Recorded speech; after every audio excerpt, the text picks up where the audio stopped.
This channel does not promote any violent, harmful, or illegal activities. All content provided by this channel is meant for an educational purpose only.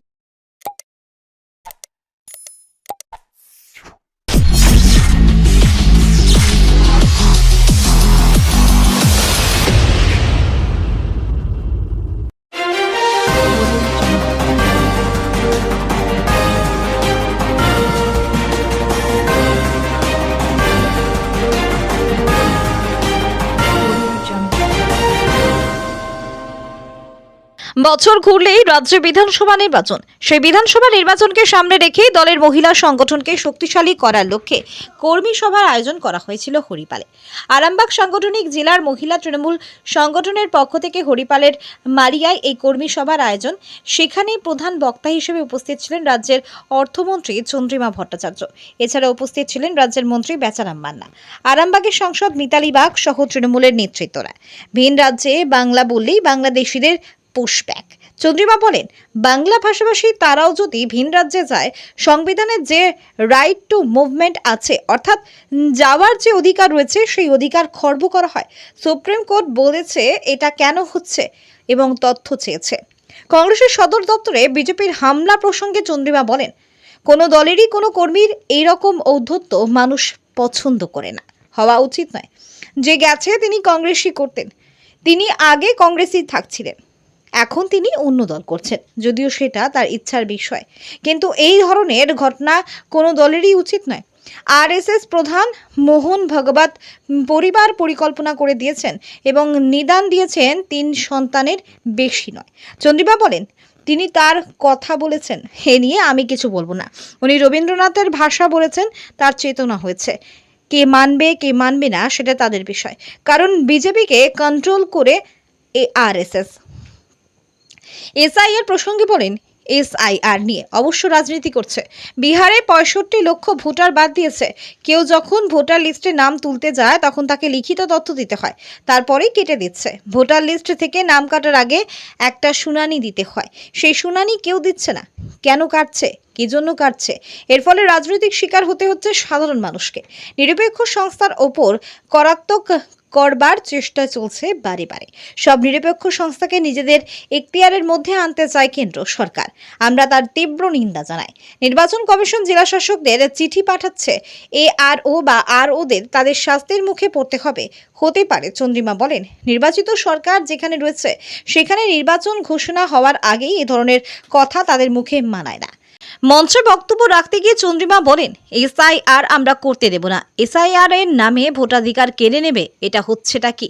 সংবিধানকে বৃদ্ধাঙ্গুষ্টি দেখাচ্ছে। তার জন্য মুখ্যমন্ত্রী মমতা বন্দ্যোপাধ্যায় বলেছেন, আমাদের আরো সজাগ এবং সতর্ক হতে হবে। কর্মীদের উদ্দেশ্যে বলেন, তাই আমরা যদি সচেতন না হই, সমাজকে সচেতন করতে পারবো না। আমরা রাঁধতেও পারি, চুলও বাঁধতে পারি। ব্যুরো রিপোর্ট, আমার কলকাতা নিউজ। পশ্চিমবঙ্গে কেন্দ্র অবশ্যই, কারণ বাংলা ভাষাভাষী তারাও যদি ভিন রাজ্যে যায়, সংবিধানের যে রাইট টু মুভমেন্ট আছে, অর্থাৎ যাওয়ার যে অধিকার আছে, সেই অধিকারটা খর্ব করা হয়। ফলে সুপ্রিম কোর্ট অত্যন্ত সঠিকভাবে বলেছে যে এটা কেন হচ্ছে এবং এর তথ্য চেয়েছে। বলছি দিদি, আজকে কলকাতা প্রদেশ কংগ্রেসের যে সদর দপ্তর আছে, সেইখানে বিধান ভবন, সেইখানেতে বিজেপি রাকেশ সিং সে কিছু লোকজনকে ঢুকে নিয়ে গিয়ে তাণ্ডব চালিয়েছে, পতাকা তুলিয়ে দিয়েছে, আগুন জ্বালিয়েছে। সেই ভিডিও সোশ্যাল মিডিয়ায় ভাইরাল হয়েছে। কংগ্রেস সদর দপ্তর কংগ্রেস নেতারা বিক্ষোভ দেখাচ্ছে, কী বলবেন? রাহুল গান্ধী, সেটা আমি বলতে চাই যে কোনো দলেরই কোনো কর্মী তাদের এই ধরনের ঔদ্ধত্য কখনো পছন্দ, কখনো মানুষ পছন্দ করে না, কখনো হওয়া উচিত। আর যে গেছে বলছেন আপনি, আমি জানি না ঘটনাটা, কারণ আমি তো দেখিনি। তিনি তো কংগ্রেসই করতেন, তিনি তো আগে কংগ্রেসেই ছিলেন। তিনি এখন হয়তো অন্য দল করছেন, সেটা তার ইচ্ছে, তিনি করেছেন, সেটা নিয়ে আমি বলছি না। কিন্তু এই ধরনের দৌরাত্ম্য করা কোনো রাজনৈতিক দলেরই কখনো উচিত। আরএসএস প্রধান মোহন ভাগবত পরিবার পরিকল্পনা করে দিয়েছেন, নিদান দিয়েছেন 3 সন্তানের বেশি নয়। এই বলেছেন উনি ওনার কথা বলেছেন, আমি জানি না, আমি এই নিয়ে বলছি না। এসআইআর নিয়ে বিজেপির রাজনীতি করছে, কী বলবেন? এসআইআর নিয়ে তো অবশ্যই রাজনীতি করছে, কারণ এই যে ভোটার বাদ দিয়েছে বিহারে, আপনারা দেখেছেন যে 65 লক্ষ ভোটার বাদ। তো আপনি যখন নাম লেখাতে যান, মানে ভোটার লিস্টে নাম তুলতে যান, আপনাকে লিখিত তথ্য দিতে হয়। এবার আপনার ভোটার লিস্টে নাম রইল, তারপরে তাকে কেটে দিচ্ছে। তো কেটে কি পেন্সিল দিয়ে কুচকুচ করে কেটে দেওয়া যায়, নাকি তাকে কেটে দিতে হলে তাকেও একটা শুনানি দিতে হয়? সেই শুনানি তো কেউ দিচ্ছে না। কেন কাটছে, কী জন্যে কাটছে?